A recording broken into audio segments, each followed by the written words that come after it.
Halo adik-adik, video pembahasan kali ini akan membahas soal-soal asli SMMPTN Barat untuk TKPA Matematika ya, yang tahun 2020 dan 2021. Oke, kita langsung aja. Ini soal nomor 1. Jika X sama dengan akar 3 dari 512 kali sepertiga dan Y sama dengan bla bla bla. Kita disuruh menentukan apakah hubungan X dan Y. Nah, untuk yang X, kita selesaikan dulu bilangan dari akar 3 ini. Arti akar 3 itu adalah angka sama yang kita pangkatkan sebanyak 3 kali. Nah, di sini kita uji coba aja ya. 512 itu artinya bilangan yang berpangkat 3 hasilnya 512. Jadi kita uji coba aja dari 2 pangkat 3. 2 pangkat 3 kan 2 kali 2, 4, 4 kali 2, 8. Nah, nggak mungkin ya, masih jauh. Nah, sekarang coba adik-adik pikirkan kira-kira berapa angka yang ketika kita pangkatkan 3 hasilnya adalah 512. Iya, itu sama dengan 8 pangkat 3. Coba kita cek, 8 kali 8 sama dengan 64. 64 dikali 8 itu sama dengan, 4 kali 8, 32, sisip 3. Iya, berarti akar 3 dari 512 adalah 8. Nah, kita kalikan dengan 1/3-nya. Oke, untuk yang X kita biarin aja dulu. Terus untuk yang Y, karena dia sama-sama bilangan pangkat 2 dan dibatasi oleh tanda kurang, berarti ini bisa kita gunakan sifat pemfaktoran. Apabila A kuadrat dikurang B kuadrat, itu sama dengan A dikurang B, kita kalikan dengan A ditambah B. Nah, inilah cara memfaktorkan bilangan berpangkat 2 apabila tanda di tengahnya kurang. Berarti 68 dikurang 32 dikalikan dengan 68 ditambah 32. Untuk yang bagian penyebutnya itu sama menggunakan sifat pemfaktoran ini. 56 dikurang 44 dikali 56 ditambah 44. Nah, kita hitung manual ya. 68 dikurang dengan 32. Ya, hasilnya 36. 68 tambah 32 sama dengan 100. Per 56 dikurang 44 sama dengan 12. 56 tambah 44 sama dengan 100.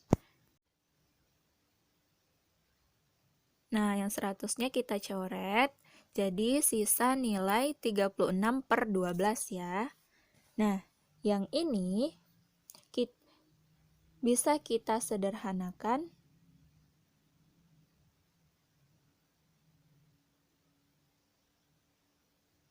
Sama-sama kita bagi 4. Kenapa sama-sama dibagi 4? Supaya penyebutnya nanti hasilnya 3. Biar kita gampang membandingkan nilai X dan Y ya. Nah, untuk yang X, pembilang kita kalikan dengan pembilang, berarti 8/3. Nah, karena penyebutnya sudah sama X dan Y, kita lihat pembilangnya. Nah, berarti jawabannya adalah X lebih kecil daripada si Y. Oke, untuk soal yang nomor 2, jika 2AX ditambah 4 sama dengan 10 dan 4BX ditambah 2 sama dengan 6, yang ditanya adalah nilai A per B. Ada berapa variabel di sana? Ada 3 buah. Variabel apa yang enggak ditanya? Variabel X. Berarti kita harus menghilangkan variabel X ya. Nah, supaya X-nya hilang, di sini kita menggunakan metode substitusi. Dari persamaan yang 2AX ditambah 4 sama dengan 10 itu, kita ubah menjadi persamaan X sama dengan. Nah, coba adik-adik lihat uraian yang kakak tulis di slide ini ya. Ini angkanya tinggal kita pindah ruas aja.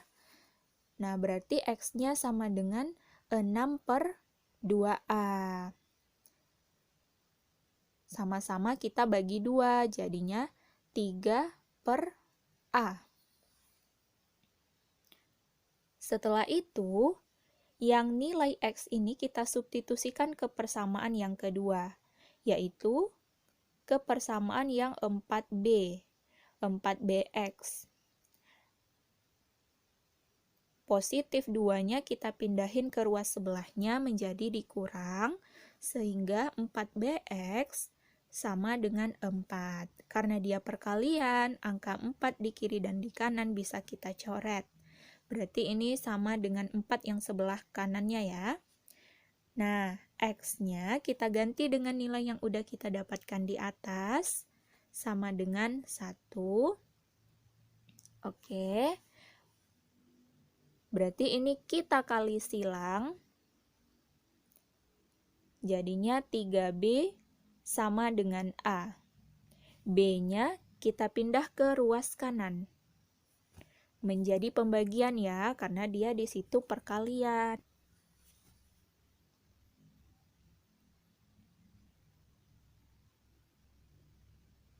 Nah, berarti 3 sama dengan A/B. Oke, jadi jawabannya adalah 3.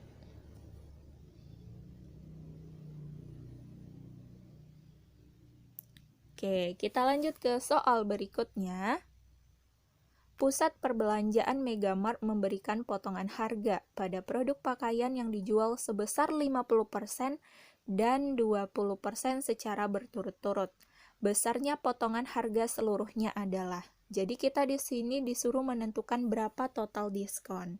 Itu nggak sama artinya dengan 50% ditambah 20% ya. Nah, kalau ada soal seperti ini, kita misalkan aja harga sebuah produk itu 100.000, supaya kita lebih gampang menghitung persennya. Nah, di situ artinya pakaian itu didiskon dulu 50%.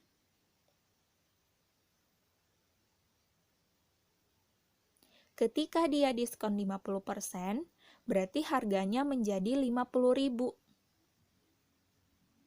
Nah, dari harga 50.000 itu, dia diskon lagi 20%.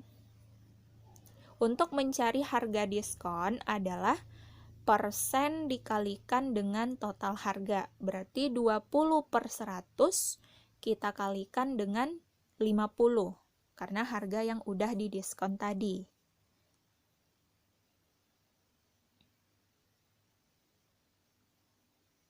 Nah, kita coret nolnya atas dan bawah 2, lalu 5 dikali 2 sama dengan 10.000.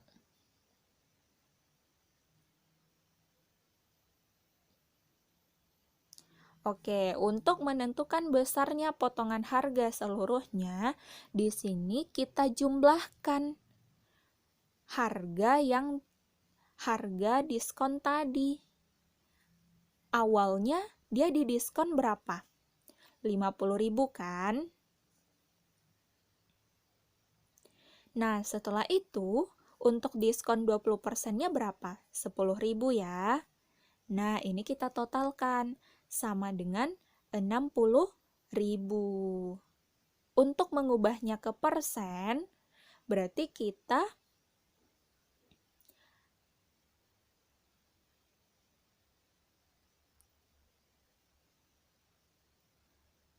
ini kita gunakan rumus harga diskon per harga barang awal dikalikan dengan 100%. Ini nolnya kita coret ya. Di atas ada 6, di bawah ada 5. Berarti nolnya kita coret sebanyak 5 buah. Nah, maka jawabannya adalah 60%.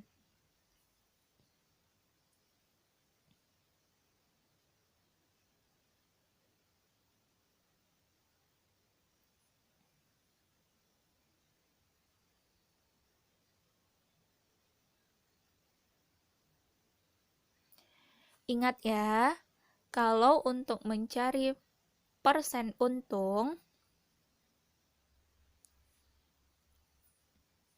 berarti rumusnya adalah untung per modal dikali 100%.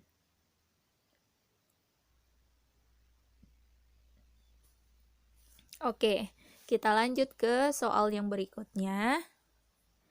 Nah, ini yang dia tanyakan adalah nilai X yang memenuhi persamaan berikut, katanya. Coba adik-adik lihat si X itu dia sebagai apa? Sebagai pangkat ya di sana. Nah, kalau si X-nya sebagai pangkat, berarti ini harus kita ubah dulu semuanya menjadi bilangan berpangkat. Atau dikenal juga dengan materi bilangan berpangkat itu disebut juga dengan eksponen ya. Di dalam eksponen itu ada beberapa sifat-sifat yang harus kita hafalkan.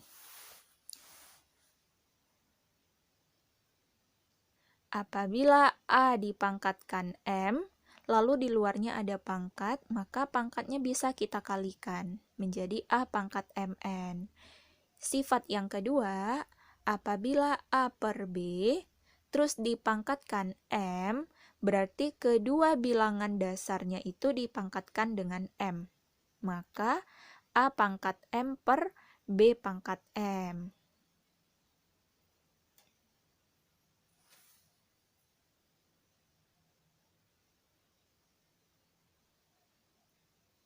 Nah, mengubah bilangan akar menjadi bilangan berpangkat.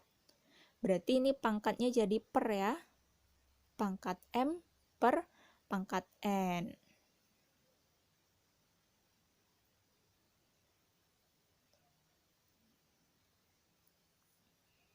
Nah, ini untuk gampang kita mengubah bilangan berpangkat, kita kasih kurung dulu bilangan dasarnya.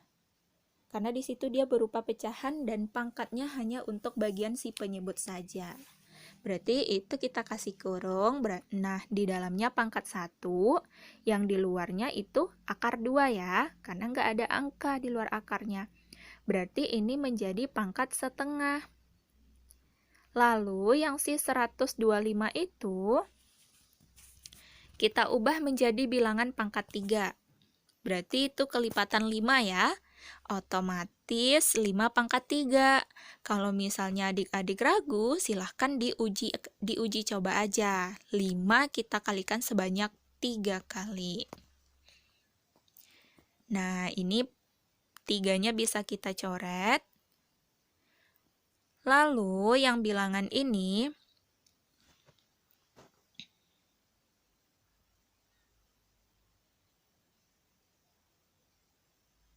jadi dua-duanya kita kalikan ya, menggunakan sifat yang nomor 2 tadi. Nah, bilangan dasarnya adalah 5 atau bilangan pokoknya. Karena posisinya belum sama-sama pembilang, berarti kita pindah ruas dulu. Oke, di sini kakak tuliskan sifat bilangan berpangkat apabila kita pindah. Nah, misalnya 1 per A pangkat N. Kalau kita pindah berarti pangkatnya berubah tanda menjadi negatif. Maka ini 5 pangkat min X dikurang 2 per 2. Minnya itu di tengah ya, atau di luar. Jangan lupa dikasih kurung setelah tanda negatif. Karena itu sering keliru untuk adik-adik. Nah, bilangan dasarnya kita coret, lalu minnya kita kalikan ke dalam. Min X ditambah 2, ke penyebutnya nggak usah ya. Nah, yang 2 ini kita kali silang. 16 dikurang 8X. Oke, sekarang kita pindah ruas.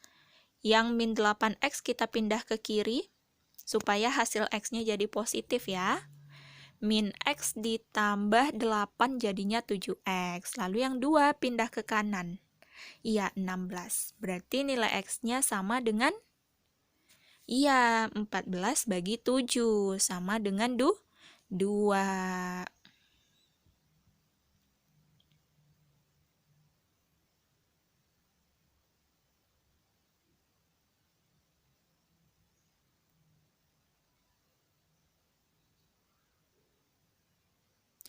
Nah, ini masih soal tentang bilangan berpangkat. Yang ditanya adalah himpunan bilangan real X yang memenuhi pertidaksamaan ini.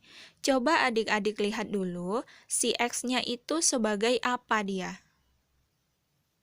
Iya, pada soal kita itu, dia sebagai bilangan berpangkat. Berarti, di situ kita balik lagi ke sifat-sifat bilangan berpangkat ya. Apabila pangkatnya ditambah, berarti itu sifatnya sama dengan bilangan berpangkat perkalian. Seperti yang kakak tuliskan di slide itu.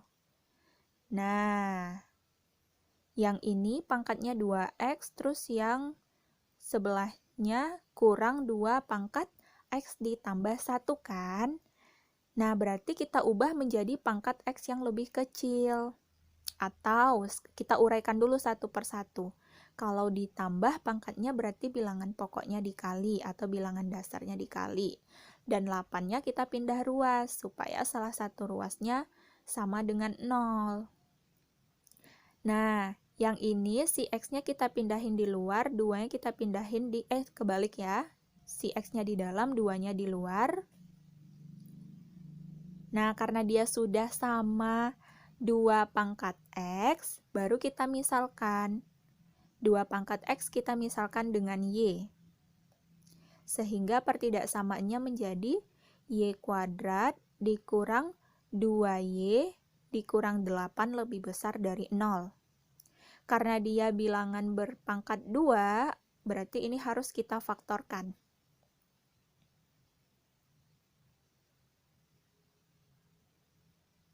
Nah, jika dikalikan, hasilnya sama dengan koefisien di Y kuadrat dikalikan dengan konstanta. Berarti min 8 ya. Koefisien ini kalikan dengan konstanta. Jika dijumlahkan, hasilnya sama dengan koefisien ini. Min 2. Koefisien itu berarti angka dari variabel ya. Nah, sekarang coba kita tebak angkanya. Jika dikali min 8, jika dijumlahkan min 2. Iya, angkanya adalah min 4 dan positif 2.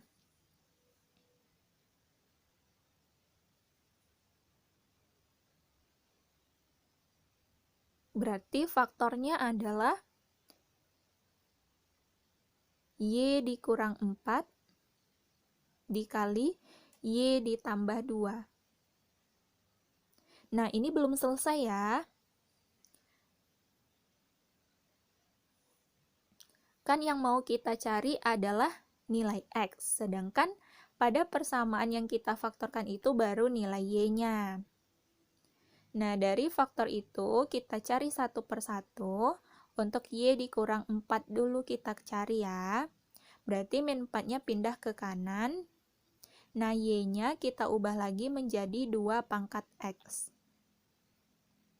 4-nya kita ubah menjadi 2 pangkat 2. Bilangan dasar atau bilangan pokoknya kita coret, berarti kita dapat nilai X-nya lebih besar dari 2. Nah, untuk faktor yang kedua, yaitu Y ditambah 2 lebih besar dari 0. Berarti Y lebih besar dari negatif 2. Nah, ini tidak memenuhi karena bilangan dasarnya berbeda tanda dengan yang sebelumnya. Kan kalau Y itu dia menjadi 2 pangkat X kan? Oke, berarti jawabannya adalah X lebih besar dari 2.